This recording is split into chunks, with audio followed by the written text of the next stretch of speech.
채도를 조절하면서 자신한테 질문을 해보세요.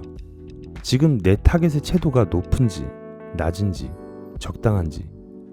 누구나 자신만의 정상 범위가 있기 마련입니다. 자신이 타겟을 평가할 때 고채도와 저채도의 범위를 점점 좁히다 보면 이것도 저것도 괜찮아 보이는 범위가 생기게 되는데, 그 범위가 바로 자신만의 스윗 포인트입니다. 만약 색보정 경험이 적으시다면 그 범위가 비교적 넓을 거고, 숙련된 프로들은 아주 적은 수치를 조절해야 할 만큼 그 범위가 좁을 겁니다. 채도를 조절할 때 정답은 없지만 우리의 목표는 그 범위를 자신만의 한 점으로 좁혀나가는 것입니다. 불과 6-7년 전까지만 해도 동영상 로우 파일 촬영은 거의 상업작품에서만 접할 수 있었는데요. 이젠 많은 아마추어 분들도 채도가 낮은 로우 파일을 기반으로 촬영하게 되면서 컬러 콜렉션에서의 채도 작업은 채도를 낮추기보다 높여야 하는 상황이 많아졌습니다. 이런 이유로 채도를 낮추면서 작업하기보다는 채도를 높이면서 답에 접근하는 경우가 많은데요. 일반적으로 이미지상의 채도를 점점 올리다가 채도가 조금 진한 거 아닌가라는 생각이 들 때 채도를 조금 빼시면 정상적인 채도를 가진 이미지를 얻을 수 있습니다. 컬러 콜렉션 작업을 하다가 이미지를 돋보이게 하려고 채도를 과도하게 높이게 되면 포스터라이제이션 효과가 발생할 수 있는데요.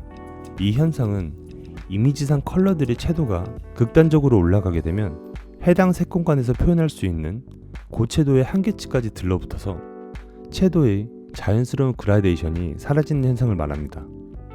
이미지를 돋보이게 할 때 채도를 높이는 방법은 효과적일 수 있지만 의도치 않은 포스터라이제이션은 화질이 열화된 느낌을 주게 해서 채도를 높인 뒤엔 고채도 부분이 벡터스코프상 어디에 위치하고 있는지 확인하는 것이 중요합니다. 프리미어에서 벡터스코프를 보시면 안쪽에 작은 사각형과 바깥쪽에 큰 사각형을 볼 수 있는데요. 작은 사각형은 서로 연결되어 있어서 육각형을 그리고 있습니다. 이 육각형 테두리는 우리가 설정한 601, 709, 2020의 색공간 중에서 해당 색공간의 75% 채도를 나타내는 한계선이고, 바깥의 네모들을 이으면 100%의 채도를 표현할 수 있는 한계선이 만들어집니다. 이 안쪽의 75% 한계선은 브로드캐스트 세이프 라인으로 방송 신호가 허용할 수 있는 채도를 나타내는데요.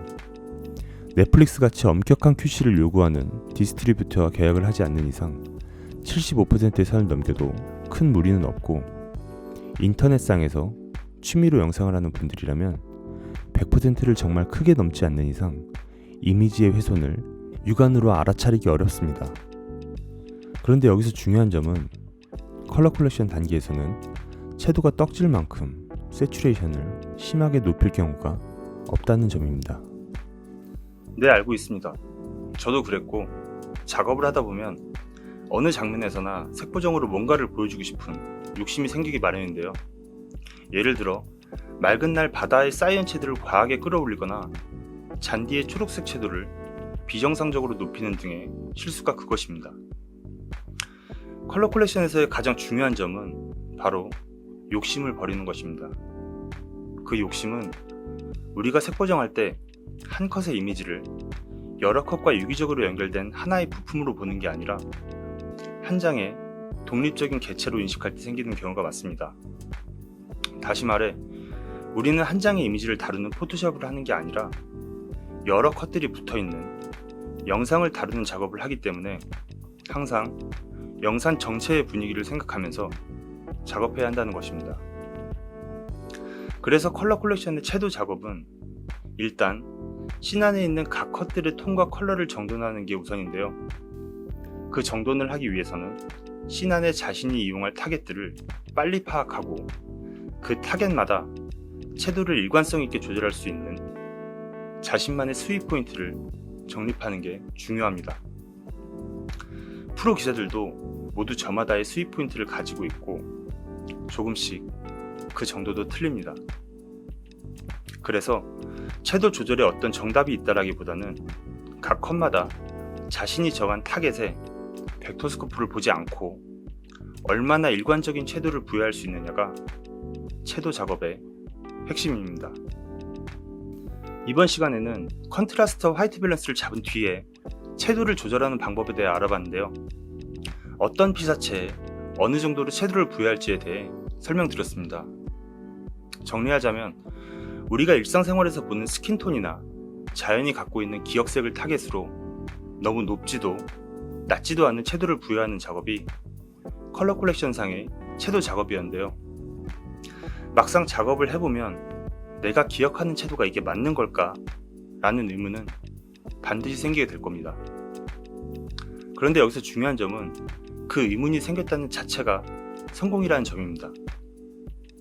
채도에 대한 의식이 생기고부터 주변 사물이 갖고 있는 채도를 눈여겨보게 되고 자신만의 스윗 포인트 범위가 점점 좁아지게 될 겁니다. 그냥 단순히 사물을 보는 것과 색을 다루는 사람으로서 의식을 갖고 사물을 관찰하는 것은 아주 큰 차이입니다.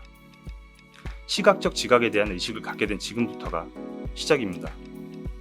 많은 사물과 빛을 관찰하면서 채도에 대한 자신만의 스윗 포인트를 찾아보세요. 시청해주셔서 감사하고요. 그럼 다음 시간에 뵙겠습니다.